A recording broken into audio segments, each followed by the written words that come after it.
Voilà, il vient de sonner 18 heures ma petite horloge de Châteloise. J'ai la joie d'accueillir aujourd'hui, enfin ce soir, Michel Vetet, vous habitez Genève. Oui, oui, oui. Bonsoir, comment allez-vous en cette période de mesures urgentes et de confinement? Écoutez, plutôt bien, grâce à Dieu, parce que j'ai des amis très proches qui, eux, ils sont infectés.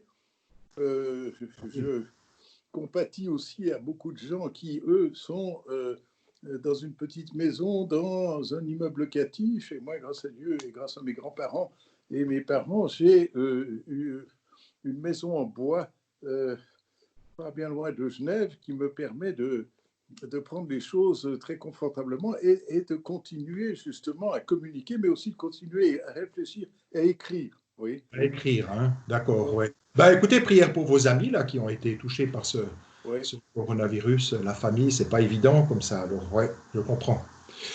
Michel Vetet, vous êtes connu aussi pour avoir été engagé. On pourrait dire que vous avez presque trois casquettes, au plus de vos multiples fonctions. Mais la première, c'est que vous êtes de l'ordre de Malte et Oui. vous vous occupez du combat contre la traite de personnes. La deuxième, Mhm. vous avez aussi, c'est vous avez été très longtemps au CICR, donc à la Croix-Rouge, collaborateur de Cornelio Sommaruga. Et la troisième, c'est que vous êtes aussi engagé dans la diplomatie, donc vous avez un statut d'observateur aussi aux Nations Unies. Vous êtes le numéro 2 aussi de la mission. euh, À Genève.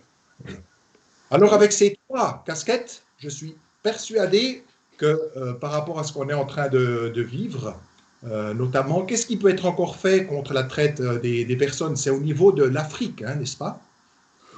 Justement, c'est ça le problème, c'est que la première des choses, c'est une prise de conscience. Alors, prise de conscience, c'est pas nécessairement de dire je sais tout et les autres ne savent rien, mais je pense que nous sommes beaucoup dans le vague et nous ignorons que malheureusement, il n'y a pas que l'Afrique, il y a aussi tous les pays qui sont touchés. Et Oui, que ces temps d'incertitude, ces temps de migration, ces temps de pauvreté ne font qu'accélérer malheureusement la vulnérabilité, d'augmenter la vulnérabilité de toute une série de gens à l'intérieur de nos pays, mais aussi des migrants, des réfugiés, de devenir les esclaves modernes. oui, Et oui, si vous voulez, pour quelqu'un qui a assisté à une sorte de triomphe des droits de l'homme, n'est-ce pas, au siècle dernier. En 98, on a célébré le 50e de la Déclaration universelle. Après, on a célébré, évidemment, le 50e des conventions de Genève, etc. Et puis, très vite, maintenant, on doit se rendre compte, écoutez, c'est très bien ces célébrations, mais maintenant, soyons un peu plus réalistes. Et je pense que le réalisme, c'est justement de commencer à dire, les problèmes sont gigantesques, pas simplement pour la traite. La traite, c'est un des phénomènes les plus scandaleux, si je peux dire, de notre époque. Hein. Si on célèbre les droits de l'homme, on célèbre la démocratie, et puis tout d'un coup, on célèbre la vie, la dignité de la personne humaine, et on se retrouve dans une situation de barbarisme.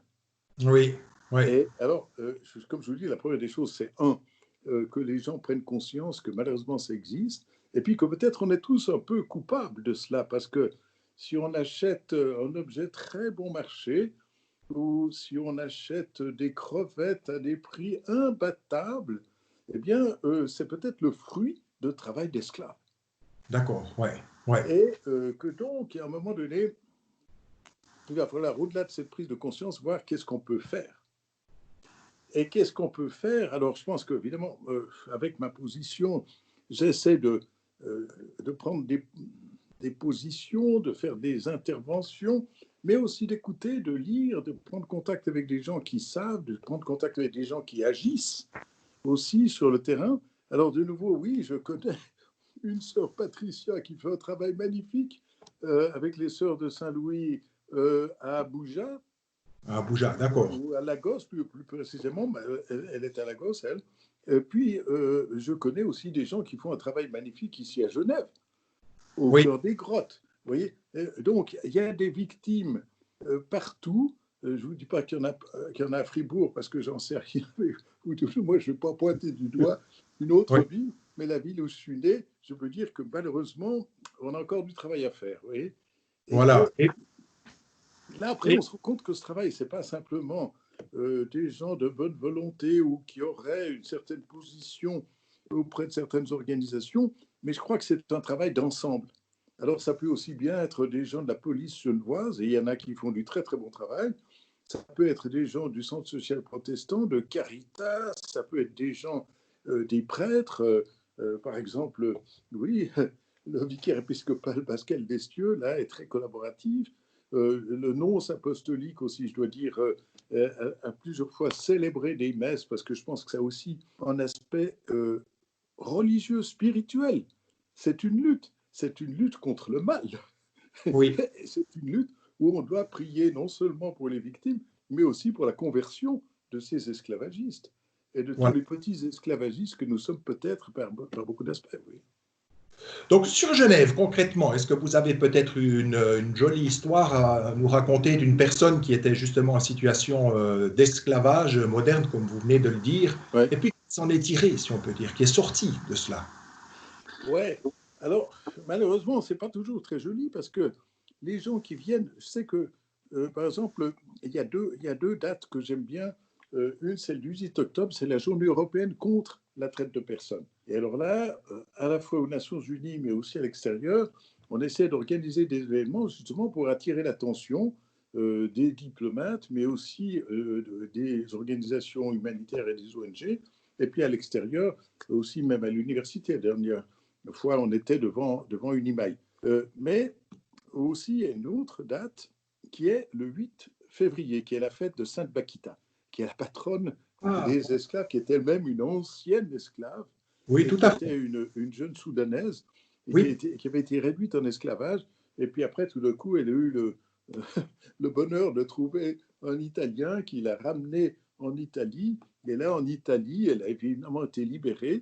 Et puis en Italie, elle est devenue religieuse. Et là, elle a fait un travail tout à fait remarquable. Donc ça, c'est une histoire exemplaire. Mais après, quand un 8 février, après une messe qu'on avait célébrée avec justement le nonce Pascal Destieux et d'autres prêtres, eh bien, je peux vous dire que il y a une de ces femmes qui avait été victime ici, à Genève, et qui a accepté de témoigner. Mais justement, ces victimes sont souvent traumatisées. bah, bien sûr. Donc, elle a témoigné, mais à un moment donné, on a lui dire, écoutez, madame, oui, c'est très bien, écoutez, on ne veut pas vous presser plus, mais merci d'être venue et d'avoir dit cela. En revanche, je peux vous dire que j'ai vu aussi, et ça c'était le Fonds des Nations Unies pour les victimes de la traite, alors eux, ils avaient fait venir ici à Genève, au Palais des Nations, euh, plusieurs personnes qui avaient été, elles, victimes et qui ensuite maintenant s'engageaient. Alors, il y avait un jeune Sénégalais qui avait été un talibé, comme on dit, un élève dans une école coranique, qui avait vécu toute une série de choses tout à fait désagréables, et puis qui ensuite s'en était sorti et qui maintenant avait un centre de réhabilitation de jeunes qui avaient été victimes d'excès justement au Sénégal. Et puis Oui, il y avait aussi une ancienne prostituée oui. et qui là aussi était venue témoigner. Il avait dit, bah, écoutez, voilà ce par quoi j'ai passé, mais maintenant je suis très active justement pour sortir ces femmes de cet esclavage, etc. Et je pense que c'est ça qu'il faut voir, c'est que souvent ces victimes sont, comme je vous dis, atterrées par des situations qu'elles ont vécues, mais il y en a qui rebondissent, et quand elles rebondissent, c'est des personnes qui ensuite deviennent non seulement des témoins, mais des Oui, acteurs pour la prévention et la réhabilitation de ces autres victimes. Alors, magnifique. je pense que ça aussi, c'est une chose qu'on oublie, c'est une chose aussi que j'avais apprise aussi au CICR, en visitant des prisonniers politiques ou en visitant des prisonniers, tout d'un coup, vous entriez là-dedans en disant qu'est-ce que je suis gentil, moi, de venir visiter ces pauvres gens, et puis vous en ressortiez en disant mais c'est eux qui m'ont aidé. Oui, C'est oui. eux qui m'ont donné une leçon d'humanité, parce qu'effectivement, il y en a certains d'entre eux, je ne partageais pas du tout leurs convictions politiques, mais ça faisait 20 ans qu'ils étaient en prison et ils gardaient encore un moral extraordinaire. La Je me réaction. disais, ah ben voilà, ça, Oui, c'est ça ce que je pense que nous devons tous maintenant essayer d'apprendre de l'humanité des autres. Oui. Oui. Ouais. Justement, comment est-ce que vous vivez cette période de confinement? Parce que vous êtes diplomate, vous avez une grande expérience au CICR, hein, plus de Oui. 30 ans. Hein. Vous avez parlé que vous êtes allé en prison, vous tournez le monde, vous allez à New York, vous êtes à Oui. Genève, c'est une place très internationale, beaucoup viennent à l'aéroport. Comment est-ce que vous vivez au niveau de la diplomatie et votre engagement? Comment est-ce que vous le vivez au jour le jour? Alors, au jour le jour, c'est clair que maintenant, tout d'un coup, tout s'est arrêté. Le Ouais. Conseil des droits de l'homme s'est arrêté une semaine avant. On a dit, bah, écoutez, voilà, demain à midi, c'est fini. Oups. Tout le monde était évidemment complètement stupéfait. Et puis, après, il y a eu aussi une session qui s'est faite en ligne. Et je pense que c'était extrêmement intéressant parce que, je dois dire, j'ai beaucoup d'admiration pour la présidente du Conseil des droits de l'homme. Maintenant, c'est une ambassadrice autrichienne. Et Elisabeth Tichy est une femme formidable. D'abord, elle connaît bien tous ces problèmes, mais et puis aussi, elle est pleine d'humanité. Et quand elle préside les choses, elle le fait aussi justement vraiment dans l'écoute des différents interlocuteurs. Et alors, elle a voulu cette session en ligne. Et j'avoue que même en ligne, on arrive à faire passer des messages. Vous voyez, Oui. je dois vous avouer une chose, bon, ça ne vous surprendra pas, mais je suis tous les jours maintenant la messe du pape à Très 7 heures bien. du matin. Non, C'est ça, une je comprends. merveille. Oui, C'est une merveille. oui, Son chemin de croix était extraordinaire. Là aussi, il a parlé d'une prison, mais extraordinaire.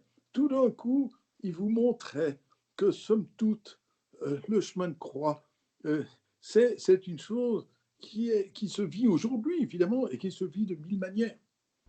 Et ça, je l'ai trouvé extraordinaire. oui. Donc, si vous voulez, je pense que c'est un moment où, si on veut, on peut réfléchir, se concentrer beaucoup plus que dans l'île dispersion dans laquelle on était plongé auparavant. D'accord.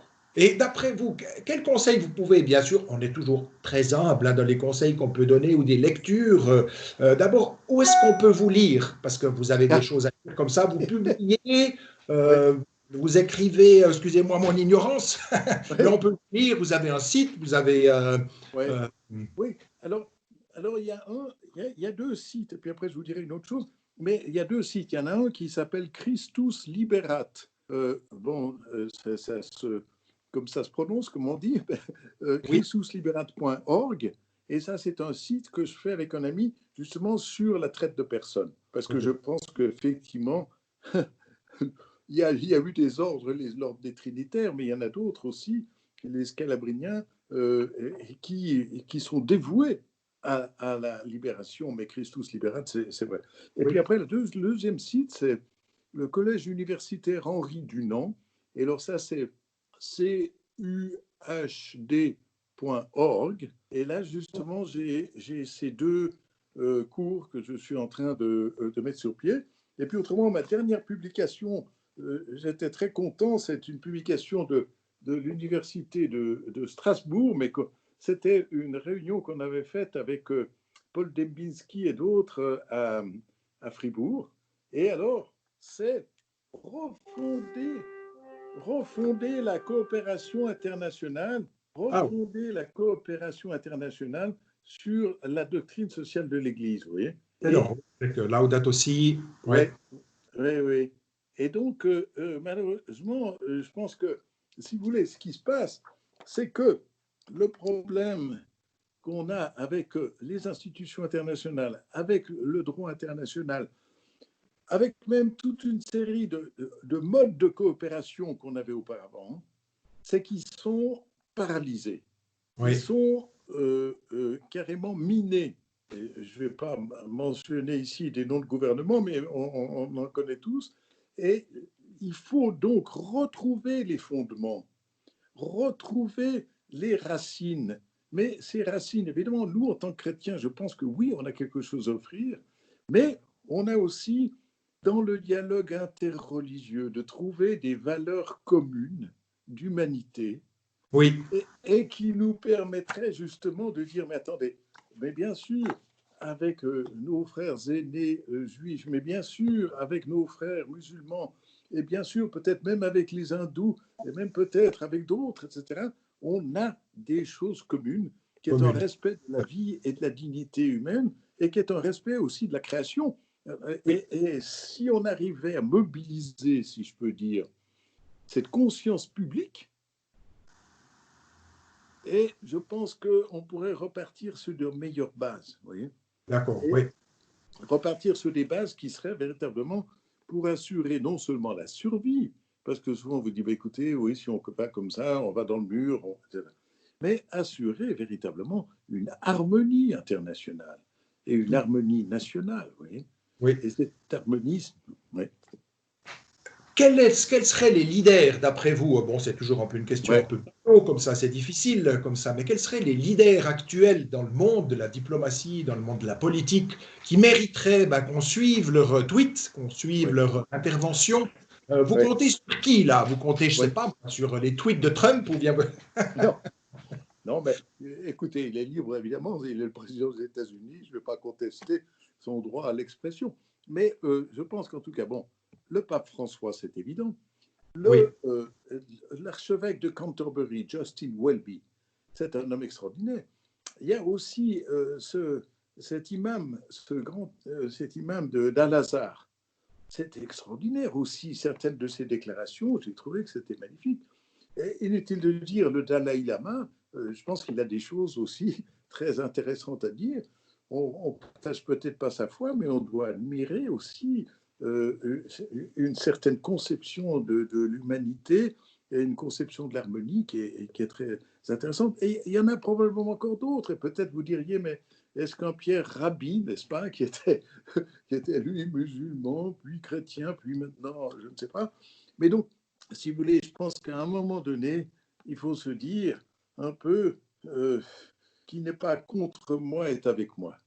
Oui. d'accord. Ouais, Et ouais. je pense que à un moment donné, ça vaut la peine de rassembler toutes les bonnes volontés et de dire que toutes ces bonnes volontés, ce serait de reconstituer un contrat social au niveau mondial.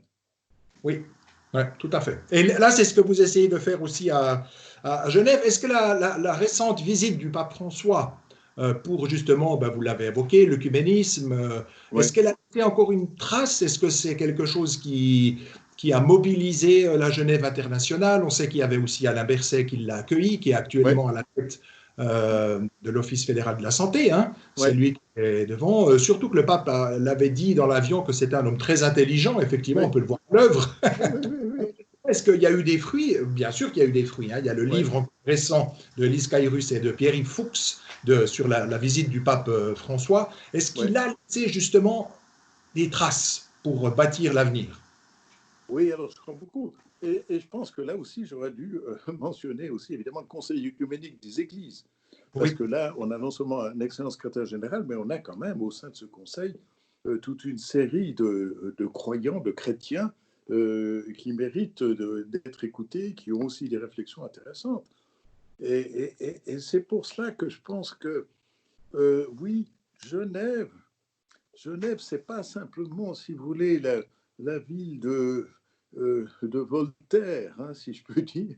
mhm. La C'est Rome pas protestante, simplement oui, la ville des fonctionnaires internationaux, mais c'est oui, aussi une ville qui a été fondée dans une certaine tradition religieuse. oui, Alors, et puis même la Genève internationale, elle le doit aussi à Calvin, parce que si vous voulez, si le président Wilson a choisi Genève de préférence à Paris et à Bruxelles, c'était parce qu'il était calviniste, il était presbytérien. Donc il a dit, moi, mon père spirituel, si j'ose dire, c'est Calvin, je vais à Genève. je vois Genève. D'accord, ça montre l'œcuménisme comme ça. Ouais, Oui, tout à fait, tout à fait.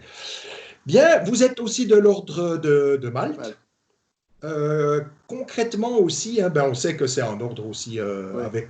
Vous avez même un passeport, on pourrait dire, ouais, de ouais. l'ordre de Malte, hein. C'est on pourrait dire un pays sans frontières, comme ça. Qu'est-ce qui est réalisé un peu aussi avec l'ordre de Malte dans cette crise du coronavirus et par rapport à l'avenir? Oui. Alors, évidemment, l'ordre de Malte, c'est à la fois un ordre. qui se dit militaire, mais évidemment on ne se bat plus maintenant, mais qui, alors on pense qu'on a une structure très verticale, etc. Mais en fait, on est beaucoup dans la subsidiarité, et ce qui montre bien qu'on appartient à la Sainte Église. Parce que, c'est-à-dire qu'il y a effectivement un grand magistère qui est à Rome, où effectivement il y a un grand maître, un grand chancelier, un grand hospitalier, et quelques personnes qui gèrent là-bas les affaires courantes. Et puis, on a aussi des relations diplomatiques avec 109 gouvernements, ce qui est aussi quelque chose d'assez extraordinaire, ce qui nous permet d'ailleurs d'avoir accès à des gouvernements et à des populations plus facilement que l'auraient même d'autres organisations humanitaires. Et puis, on a aussi des associations nationales dans 60 pays.